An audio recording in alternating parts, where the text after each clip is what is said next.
Hello everyone, দেখো আজকে প্রায় অনেকটা দিন পর আবার আজকে একটা ভিডিও নিয়ে এসেছি তোমাদের সামনে।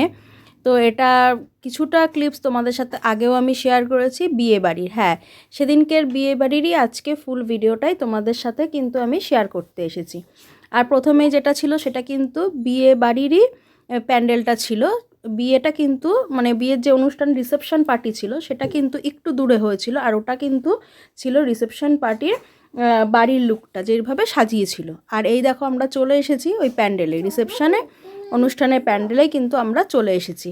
আর ডেকোরেশনটা দেখো এখানে কিন্তু খুব সুন্দর ছিল। এখন নিউ ডেকোরেশন যেভাবে করে অনেকটা কিন্তু সেরকমই বেশ দারুণ ছিল ডেকোরেশন।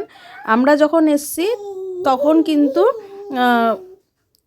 যে রিসেপশনে ব্রাইড নতুন বউ সে কিন্তু তখনও সেজে এসে পৌঁছায়নি, এই এখনই জাস্ট আসলো। আর দেখো কন্যাযাত্রীরাও কিন্তু ঢুকে গেছিলো, আর দেখতেই পেলে তোমাদেরকে কিন্তু দেখিয়ে দিলাম, খুব সুন্দর ছিল কিন্তু রিসেপশন ব্রাইড আমাদের। আর এদিকে দেখো ছিল স্টার্টার কাউন্টার, তো তাতে ছিল কিন্তু মালাই কাবাব, টিক্কা কাবাব, আর এদিকে ছিল কিন্তু ভ্যারাইটিস আইসক্রিম, আর ছিল ফিশ বল, আর সাথে তো ফুচকা আগেই দেখিয়েছি। তো জাস্ট এগুলোই ছিল, আর এগুলো কিন্তু খাওয়া দাওয়া করে নিয়েছিলাম। আর এখানে তো যে ফুচকা খাচ্ছিলাম সেটাও তোমাদের সাথে আগেই শেয়ার করেছিলাম, টেস্টটা কিন্তু বেশ ভালোই ছিল। সাথে কিন্তু কফিও ছিল, তবে কফিটা আমি এখানে স্কিপ করে গেছি। আর তারপর দেখো কিন্তু নিয়েছিলাম আইসক্রিম। ঠান্ডা ওয়েদারে কিন্তু ঠান্ডা ঠান্ডা আইসক্রিম খেতে বেশ লাগে, কি তাই তো? তো আইসক্রিম আমার এমনি বরাবর খুবই পছন্দের, তো তার মধ্যে তো আবার এখানে ম্যাঙ্গো ফ্লেভার পেয়েছিলাম, তো সেটা কিন্তু বেশ ভালোই লাগছিলো। তো তারপর বেশ কিছুটা টাইম কিন্তু ওখানে কাটিয়েছিলাম, আর তারপরে কিন্তু এখানে বসে পড়েছিলাম যে খাওয়া দাওয়া করতে। আর এই যে দেখো এটা আমার বড় যা বড়দি, ওই যে বড়দা রয়েছে, দেখো তোমাদের সবাইকে কিন্তু হাই করে দিচ্ছে।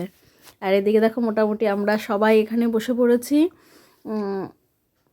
অনেকটা জায়গা নিয়েই কিন্তু খাবার প্যান্ডেলটা ছিল, তার জন্য বেশি ভিড় ছিল না। আর এই যে ছিল আমার শাশুড়ি মা, আর ওখানে ছিল কিন্তু আমার মেজো যা। আর এখানে কিন্তু দেখো আমি নিয়েছি পানির শাটে। যথেষ্ট গরম ছিল, যেমন আর কি এগুলো ভালো লাগে ঠিক তেমনই ছিল। টেস্টটাও কিন্তু দারুণ ছিল, সাথে ছিল কাসন্দি আর স্যালাড। দেখো এখানে কিন্তু নেক্সট আইটেম চলে এসেছে, এটা ছিল হচ্ছে মালাই পরাটা। এখানে কিন্তু যা যা মেনুতে ছিল প্রতিটা মেনু আইটেমই কিন্তু খুবই সুন্দর ছিল, দারুণ টেস্টি কিন্তু রান্নাবান্না ছিল। আর দেখো সাথে কিন্তু চলে এসছে এখানে ডাল মাখানা, তারপর সাথে ছিল এটা মিক্সড ডাল টাইপ কিছু ছিল। তো খেতে কিন্তু বেশ ভালো হয়েছিল রান্নাটা। এত গরম ছিল যে আমি মানে খেতেই আমার খুবই অসুবিধা হচ্ছিল। এমনি আমি গরম খুব বেশি খেতে পারি না, তার মধ্যে মানে খুবই গরম ছিল, দেখতেই পাচ্ছ মানে ফু দিয়ে দিয়ে খাওয়ার মতন। টেস্টটা দারুণ ছিল, সব কিছুই কিন্তু আইটেম এখানে গরম গরমই এখানে সার্ভ করা হচ্ছিল।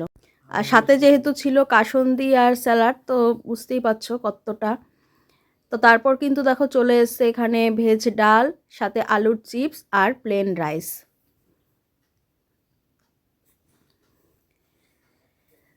তো সবই মোটামুটি এক এক করে আসছে। তারপর কিন্তু দেখো চলে এসেছিলো এখানে কাতলা ভাপা, খুব দারুণ ছিল, মানে খুব সুন্দর হয়েছিল এই কাতলা ভাপাটা, দারুণ লেগেছে।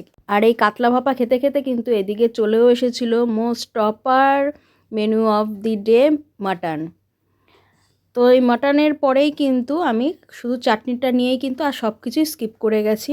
মিষ্টি কোনো সময় আমি খাই না, তো যার জন্য মিষ্টিটাও নিইনি।